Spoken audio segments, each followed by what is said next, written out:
Good morning, everybody. Thank you for coming over to the DFS 5-pack. Hopefully you had a lovely weekend and a good Sunday of NFL.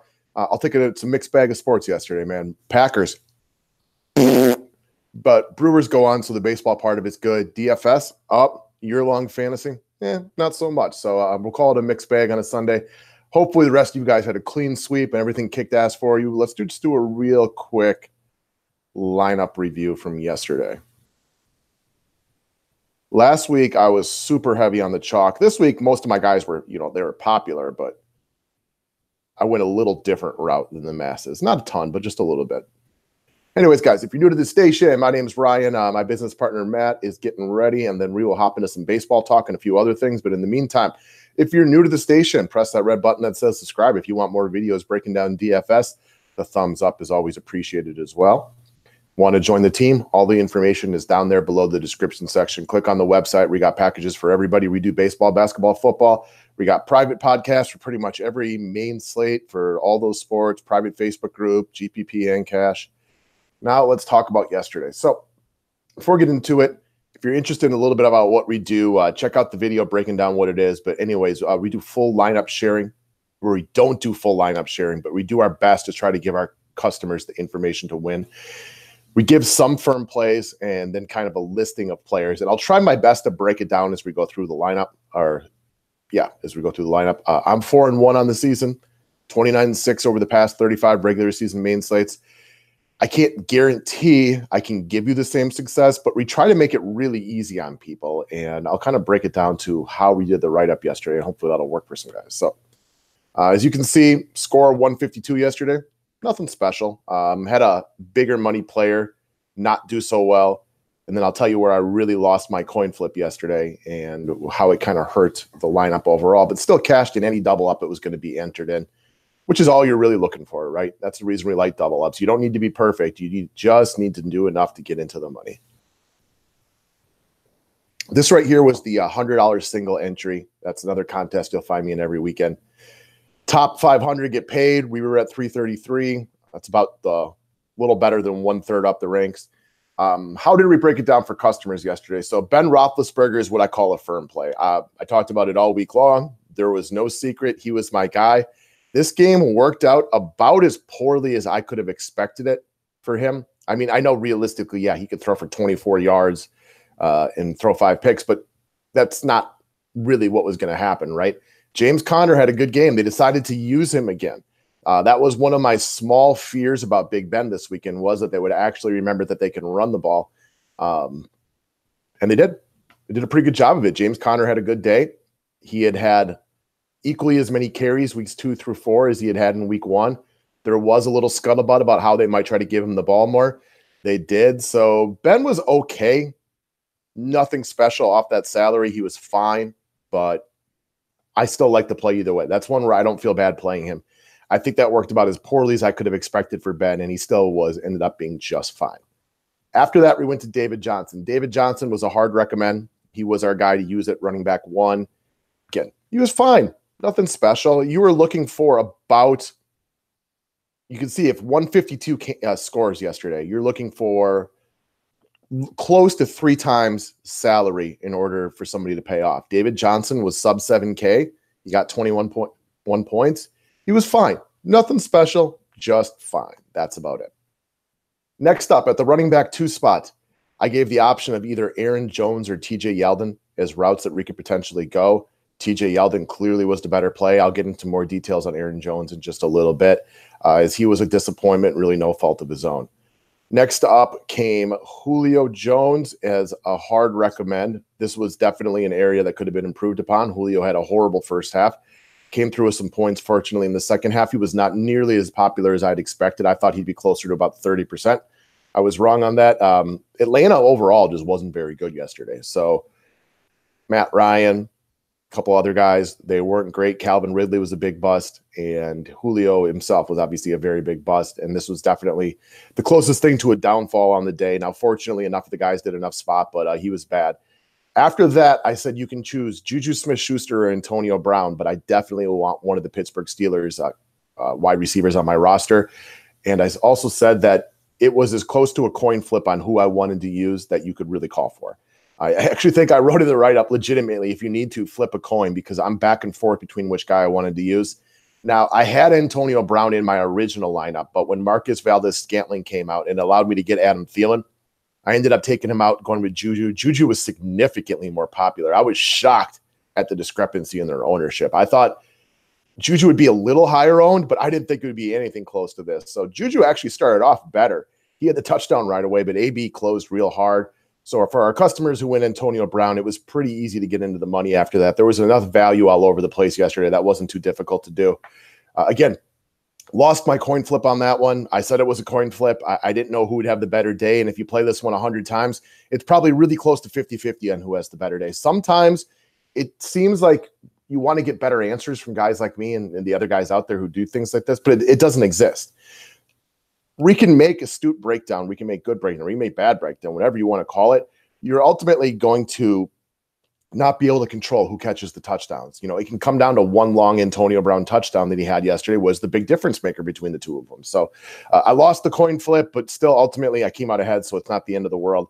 And what this did, it allowed me to get Adam Thielen. And my thought process on Adam Thielen all week long was I love the pivot to Thielen off a lot of the main wide receivers in this game, but also that I just love Adam Thielen this week overall. The guy appears to be as good as they come at a wide receiver position this year. And in a PPR league, I know we were saying earlier this year that Michael Thomas finishes the number one overall wide receiver, but with Mark Ingram back and Thielen doing this, I think Thielen could literally end the year as your number one fantasy wide receiver, at least in PPR formats. What he's doing right now is crazy.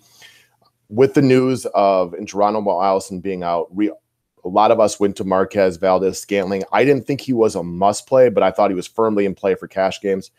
He ended up having a bunch of catches. You know, Green Bay fell way behind, which played out better for him and played out better for me, honestly. So that's a good thing. And this allowed us to get Adam Thielen, who, again, was rock solid yesterday.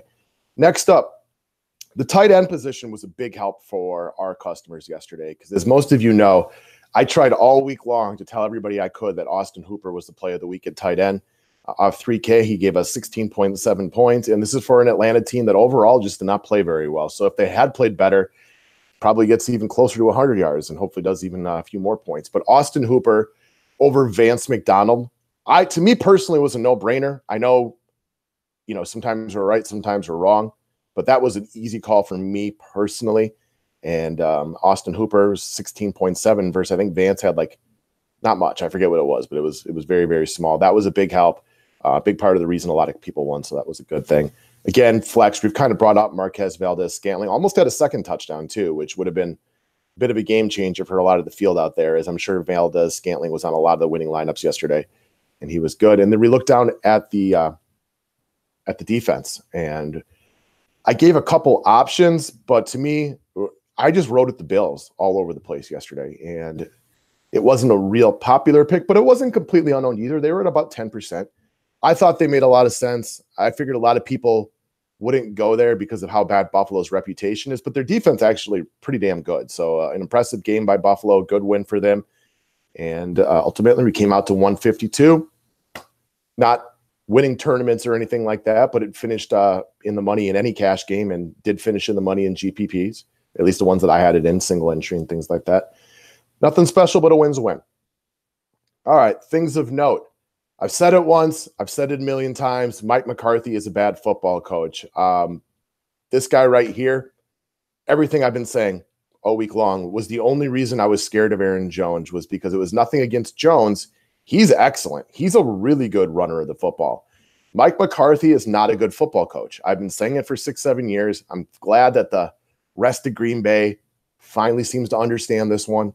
As I posted this on social media last night, and I got zero rebuttals from anybody that's a Green Bay Packer fan, which I'm happy about. You just can't count on him to do the smart thing. He's not good with strategy. He lacks, offensive ingenuity. When I watch the Rams or the Patriots play football, and I watch the play calling of their offenses, it just sucks to go watch Green Bay play offense, and it's so predictable. There's no rhyme or reason to anything they do. Yesterday, Aaron Jones, when he did get in the game, ran the ball 4 times. I think they went about 34 yards, give or take, in those 4 carries, just moving the ball easily. Take him out, bring in their crappy running back, Jamal Williams, run play action. It doesn't fool anybody. That's the kind of thing that just lacks complete and utter common sense on the part of Mike McCarthy. Jamal Williams scares nobody. Aaron Jones, 4 good carries in a row, starting to strike fear in the defenders. You don't take him out and then run play action. You leave him in. Play action needs to give the defense something to be scared of in order to be effective. It's why play action works so well for the Rams, because Todd Gurley is amazing. So Mike McCarthy is a bad coach. If you remember the last bullet point from the week last week, I said this is the one possibility that has Aaron Jones not succeeding. And it didn't help. I'll give Mike like the tiniest little break that the Packers got down so much so early. But you don't need to abandon the run like that. Other things to note. I mean, Todd Gurley and Adam Thielen at this point appear to be about as matchup proof as they come. Todd Gurley is such a focal point in the red zone. Adam Thielen just does everything for that team. They can't run the ball with Dalvin Cook not healthy, so they throw it a lot. And Diggs is still the scarier guy to a lot of opposing defenses. You know, Thielen's not quite as sexy as Diggs because he makes those big plays and incredible catches, but Thielen is so rock solid at everything that he does get the slightly easier matchup most of the time. And he's just amazing. Next up, you don't have to simply ride chalk to ride chalk. And yesterday was a good example of it. Again, obviously, playing like a Melvin Gordon over a Julio would have been advantageous, but we made a lot of hay yesterday by going Austin Hooper over Vance McDonald. At no point in time did it scare me not to ride the chalk right there, because I just personally felt Austin Hooper was a much, much, much better play. Worked out, doesn't always work out for you. And sometimes riding chalk can hurt you, but I don't just ride chalk to ride chalk. Obviously, there was quite a few chalky plays in there, but you don't have to. And sometimes when people get too obsessed with looking at chalk, you know, they might miss out on some good plays. You know, over the last however many weeks when I showed my record, 29, 6, 35 weeks, that was really the point where I stopped just riding chalk to ride chalk, and things have been a lot better since then. So if you know what you're doing, and I know a lot of you guys do, you know, make the play, make the right play in your eyes. Doesn't have to be just because he's going to be popular. All right, next up, the Steelers right now are just all-time bad against tight ends. That is 4 straight weeks of absolutely giving it up, and this all goes back to what we alluded to all week long. Because of their inability to cover people down the field, you know, and with Julio Jones and Calvin Ridley coming to town yesterday, you knew that they were going to have to sit in those soft zones again. That's why Austin Hooper had so many catches. Just run out to that soft spot of the zone, sit down, take your 7 or 8 yard catch, move the chains, and move on. They are awful against tight ends. I haven't looked ahead to see who they play next, but there's a good chance I'll be looking at their tight end if he's at all decent. Next up, I really just ran the Bills D all the way through yesterday. As bad as the Bills might be offensively, their defense is pretty damn good. Look what they did to Tennessee yesterday. Now, Tennessee's not a great offense, so you weren't expecting them to have a great day. Shut them down. Week before that, even though Green Bay won 22-0, that had nothing to do with the Bills' defense. The Bills' defense played well. The week before that, they ramrod Minnesota. And the week before that, they got smoked by the Chargers in the first half, but in the second half, they limited them to 3 points. So this is a pretty good defense, and if they're going to remain cheap in decent spots, you might want to give them a look. They're better on defense than they get credit for. Next up, I know a lot of people liked Marvin Jones yesterday, and he did catch a touchdown. He was actually really close to another long touchdown. But if you watch this offense, I mean, Kenny Golladay is awesome. And he has clearly emerged to me as Matt Stafford's second favorite target. Marvin Jones, to me, is the third wheel. And it's not like Jones, I don't think he ended up being awful yesterday because he caught the touchdown. But he was more popular than I would have envisioned earlier in the week because of the cheap price and because of the narrative of what he'd done against Green Bay in the past. But Stafford loves Golladay and looks for him all the time now. I did watch the full game yesterday, and that was one of the things I noticed. And Galladay's good. Kenny Golladay is a good football player. And that doesn't mean that Marvin Jones is a bad football player. I just think Stafford really has it for Kenny Golladay, and that's why he gives him a lot of looks. So that is just something to keep into your eyes. Again, Marvin Jones was really close to his second touchdown yesterday. So he could have ended up being a much better play. It was right there. And that's actually one of the things that we brought up and why we talked about him this week, is because he's been really close with Stafford a couple times. But, you know, really close doesn't give you any points. This isn't horseshoes. Next up, even Matt's buying in now. Patrick Mahomes and the Chiefs are clearly for real. Now, we've seen Andy Reid teams get off to hot starts before only to falter, but let's not act like they've had the easiest schedule in the world. While the Chargers and Steelers aren't world beaters, there aren't a lot of teams in the AFC that are. They won those games, beat Denver in Denver, beat team that was in the AFC Championship last year with Jacksonville, and they beat them handily yesterday. The Chiefs are a good football team, and I am excited for the Chiefs to play the Rams a little bit later in the season because that is going to be a fun offensive day. Pull your defenses that week, folks. If you got a Rams defense, do not start it. All right, last up, we started the year with the NFC talking about being really, really strong, and we broke down a lot of the really good football teams: Eagles, Vikings, Packers, Falcons. These just really aren't that great of football teams. I know Minnesota got a big win yesterday. I know Green Bay's 2-1, and the Eagles can still easily win that division. But the Falcons, I mean, they're basically out of it at this point. It's, to me, the Rams are leaps and bounds ahead of the rest of the NFC right now. I mean, maybe the Bears might even be your number 2 team in the NFC. So that's one of the cool parts about football, and why it does make it difficult to predict some weeks, some years, is because we all thought these teams would be powerhouses, or most people thought these teams would be pretty good. Falcons aren't making the playoffs. Green Bay's got issues. I've watched every minute of football this year, and part of it has to do with the fact that Aaron Rodgers can barely practice, so the timing is off. But he's not playing great. We have a bad coach, which really limits what we can do. The defense is better, but it's still not great or anything like that. I mean, now apparently our kicker can't kick because he missed 5 kicks yesterday, a big part of why Green Bay couldn't remain in the game. I mean, Green Bay beat the Lions in like every statistical category except for points, which was also a byproduct of the turnovers that gave, the Lions a really, really short field a bunch of times for their easy scores. I mean, they got easy scores because we screwed up, but Packers got problems. Vikings, good win yesterday. Far from sold on them. Eagles, I didn't think there'd be a Super Bowl hangover, but they just don't look like the same team right now. So a lot of these supposed to be good NFC teams definitely got some issues, and we will see how this thing breaks out for the rest of the year. All this does to me is definitely make you think the Rams are, without question, the team to beat in the NFC, guys. So thanks for watching, and we'll see you in just a little bit, talk some baseball and a few other things.